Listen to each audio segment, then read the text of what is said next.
quiz 4. This is letter F. We'll just jump right into it. I'll actually rewrite our formula here. I have this nice like warning light coming in. Hopefully it's not distracting. Right, so this is our integral of u dv. Should be u times v minus the integral of v du. So what have we got? X squared times cosine of 3x. So we gotta pick our u, pick our dv. We said trig stuff usually works as a dv, right? The antiderivative for cosine would go backwards to sine. So that seems pretty reasonable. So that means we're gonna let u equal x squared.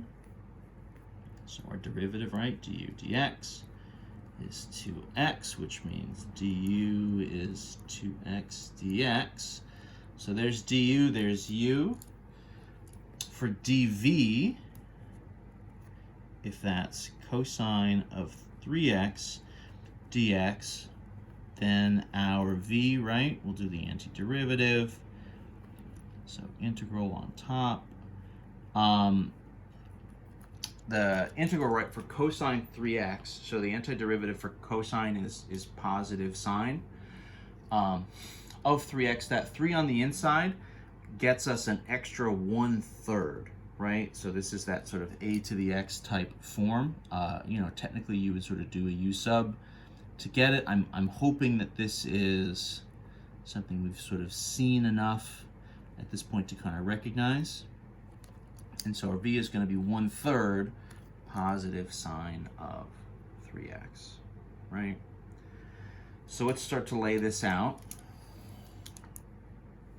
So then that guy would be, so u times v, so x squared times this v we just found, 1/3 sine of 3x, right, minus the integral of the v, 1/3 sine 3x, times this du, so that's 2x dx. This is a case, right, and maybe you're going to expect this at this point, you've seen it enough. Obviously the stuff in front is good to go, but the integral here, this is going to be another integration by parts, right? So it's a similar kind of format to the one that we were just doing, except now instead of an x squared times trig, it's a single x times trig. So I need to do a second round of work here, but you can kind of feel comfortable that we probably will only need this second round to get there. We'll kind of match what we did before. So let's do u is to x. So my derivative, right, is just 2. That's kind of good. So du is 2 dx. Seeing that, the du sort of without another x on it, that's a good sign. That's kind of what we would like to get to. By default, then that must mean that my dv here is going to be another round of the trig, but now I'm looking at, right, 1/3 sine of 3x. So the integral, right, would be the integral of that.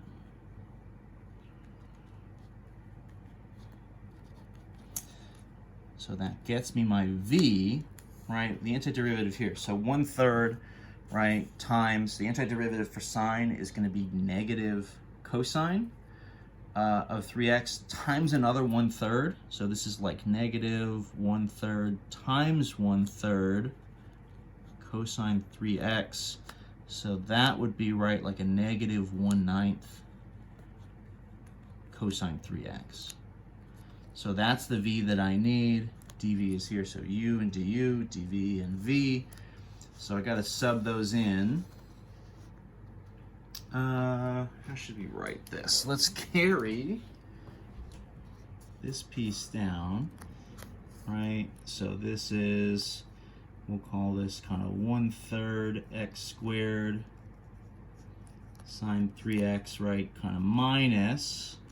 So then this should be another round, right? oops, uv minus v du.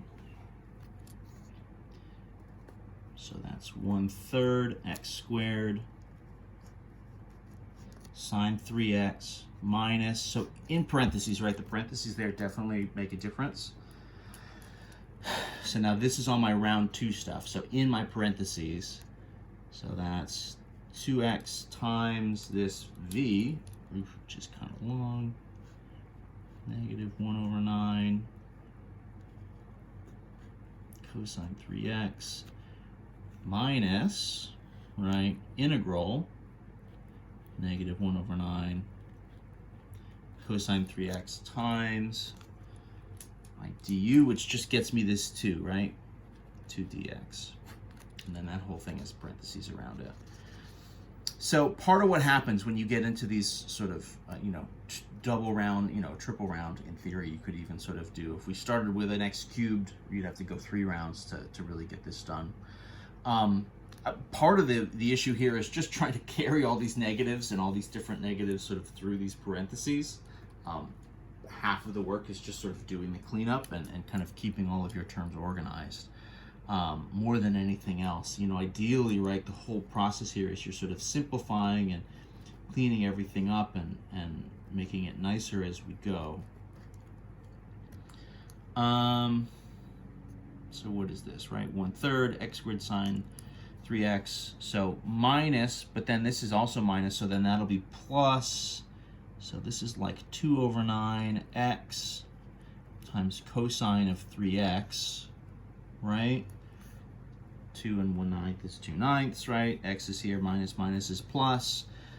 This is another, right? Minus, and then this would be 2 1/9, so I'll call this plus 2/9 in front,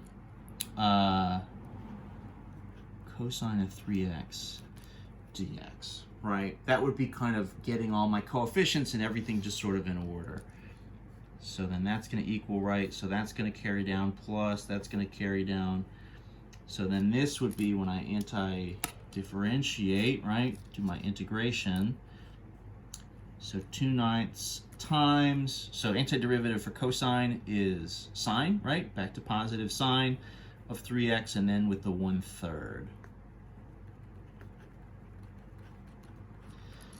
So this is going to be the final version with everything in order, right? This would be 2/27. So this becomes 1/3 x squared sine 3x plus 2/9 x cosine of 3x plus 2/27 sine of 3x plus big C. And those are all unique terms, right? You might sort of say, aren't we going back and forth between kind of sine and cosine? And yeah, we are, right? But the first one is in x squared terms times the sine, right? This is just sort of a 2/27 times the sine. So there's enough of a difference there, we can't really combine those two together. You could do something like, carry the sine of 3x out of those two terms, but I don't know, I don't think that's really going to get you anything particularly great. I kind of like the way this kind of goes, right? X squared x and then just the constant. I kind of like the way that it kind of counts down and kind of simplifies as you go, because that also matches a little bit, what you want to happen, what you're expecting when you do the integration by parts.